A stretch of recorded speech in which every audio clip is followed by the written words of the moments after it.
Halo guys, kembali lagi di Bacot Gamers, ngebacot ala gamers. Kali ini kita akan dengarkan perdebatan antara Profesor Akal Sehat Rocky Gerung dengan Budiman Sujatmiko sebagai wakil dari penguasa tentang teknologi terbaru dan politiknya. Biasakanlah berpikir kritis biar kita nggak dungu, agar terjadi dialektika dalam berbangsa dan bernegara. Langsung saja kita saksikan, check it out.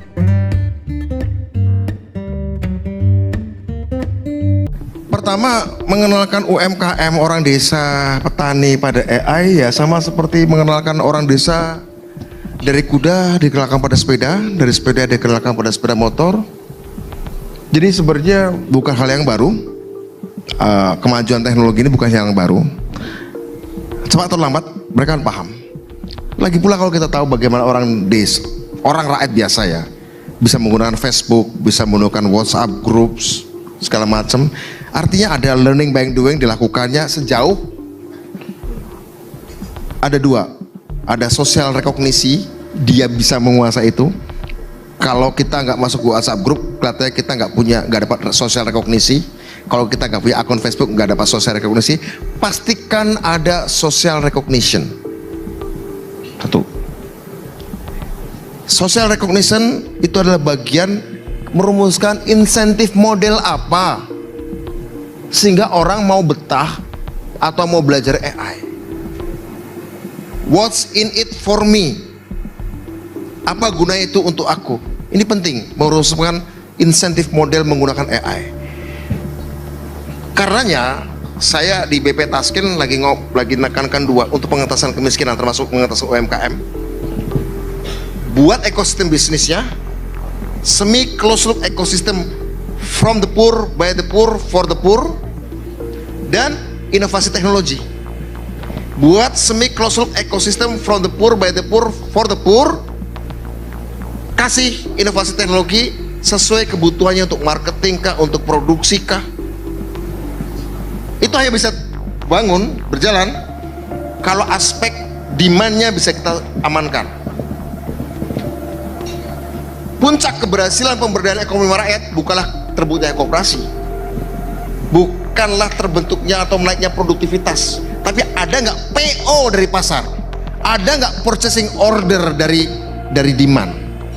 Kebetulan negara ada program makan bergizi gratis, 82 juta mulut dikasih makan dari Senin sampai Jumat. Artinya apa?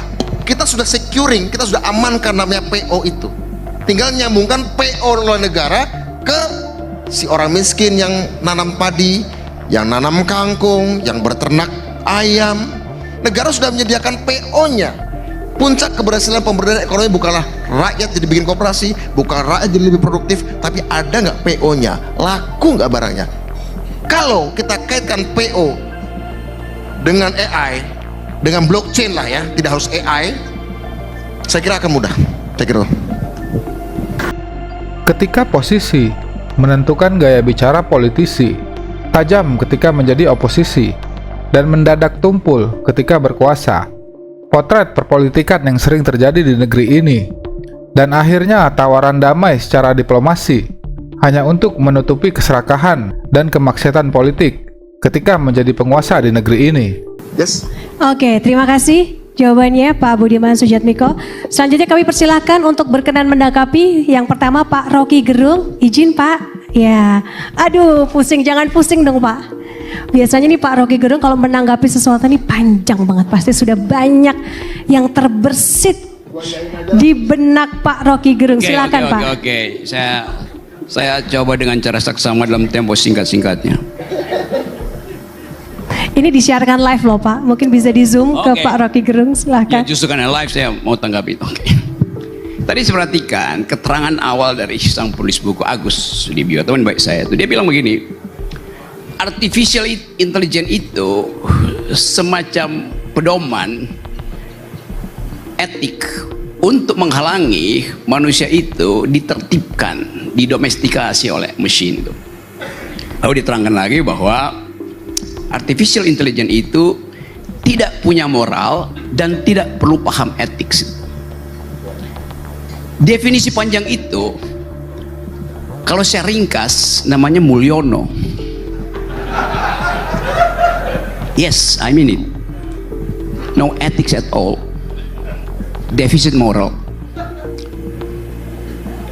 Narasi dipenuhi optimisme ketika berkuasa, serta cenderung agresif, dan oposisi selalu berapi-api, namun mendadak bijak jikalau sudah terjepit di ruang sempit.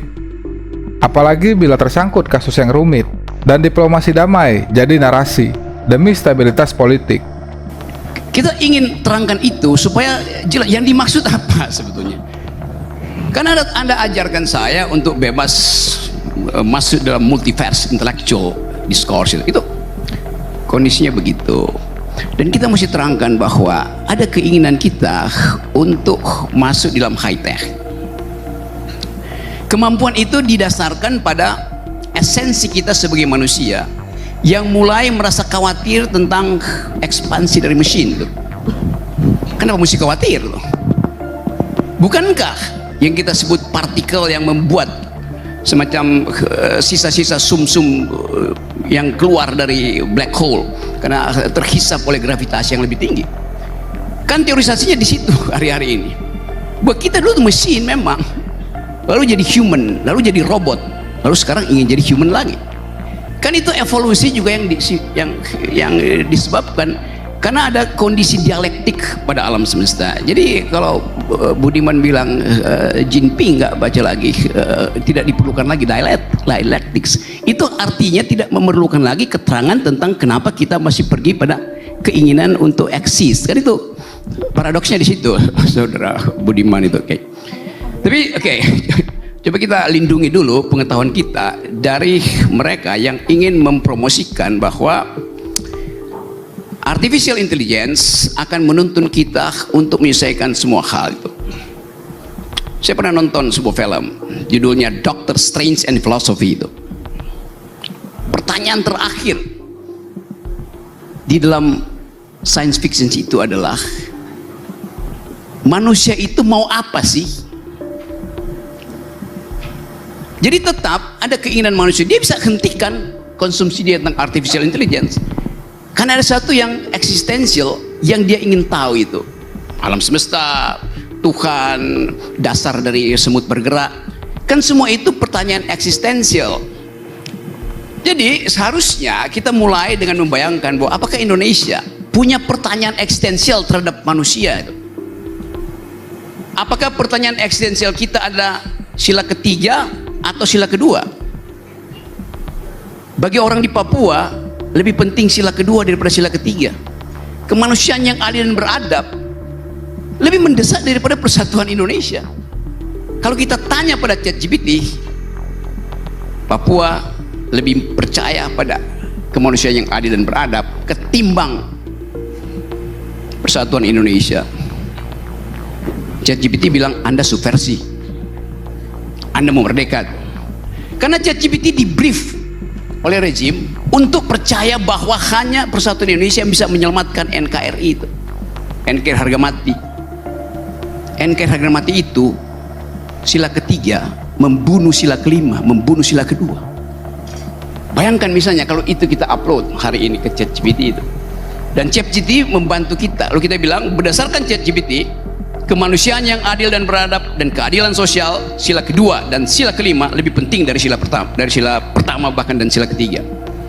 Sodorkan itu pada kabinet. Kabinet akan bilang itu pertanyaan subversif. Loh, itu hasil dari artificial intelligence yang kita upload dari hutan-hutan Papua.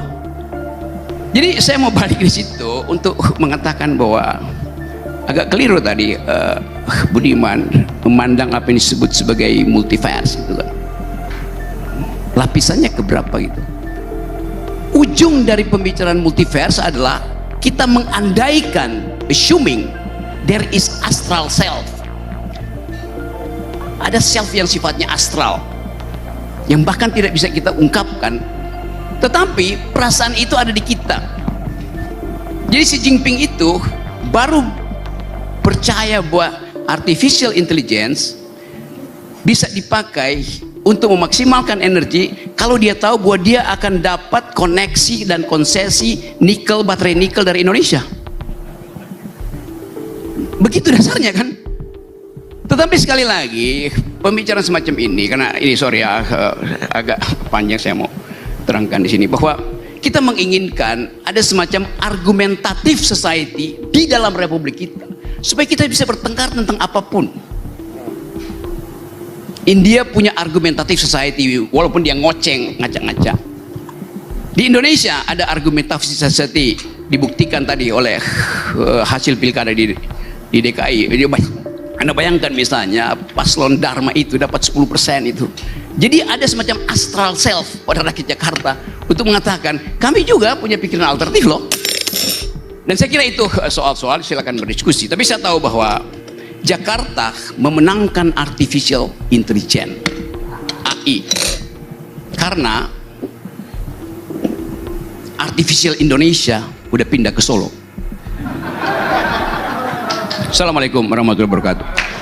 Terima kasih Bang Rocky Gerung.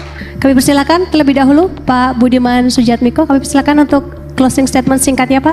Sambil menjawab Hendrasmo ya, kalau Bung Rocky tadi bilang bahwa AI berguna bagi Xi Jinping sejauh dia bisa membenarkan Xi Jinping katakanlah menguasai nikel begitu ya. Persis. Etika dengan AI membutuhkan etika. AI akan bekerja dengan etika. Tapi pada saat bersamaan konsekuensinya AI juga bisa melahirkan rekomendasi yang tidak etis. Ya.